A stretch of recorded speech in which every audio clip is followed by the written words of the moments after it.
وعملتي ايه مع جوزك بعد ما قالك كده؟ ما عملتش حاجه. يا بنتي انت عبيطه، فين كرامتك؟ روحي اقعدي عند باباكي وسيبي له البيت لغايه لما يعرف قيمتك ويجي يصالحك ويراضيكي. اختك قالت لك كده؟ معقول؟ وعملتي ايه؟ هعمل لها ايه يا بنتي؟ ما هي اختي. يا بنتي كلمي باباكي واشتكي له، عرفيه هي بتعمل ايه اللي فاكرها طيبه وغلبانه، خليه يوقفها عند حدها. مديرك احرجك قدام زمايلك؟ ايوه، وعملتي ايه؟ هعمل ايه يا بنتي؟ ده المدير بتاعي، ما ينفعش اغلط فيه.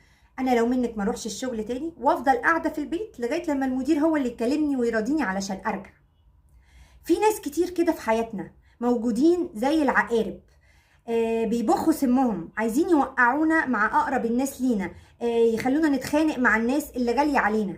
الناس دي مريضة نفسيا، ابعدوهم عن حياتكم، ما تخلوهمش يعرفوا اي حاجة عنكم ولا اسراركم، بالكتير صباح الخير وصباح النور، لان بجد الناس دي مش سوية، والناس دي مؤذية الى اقصى درجة.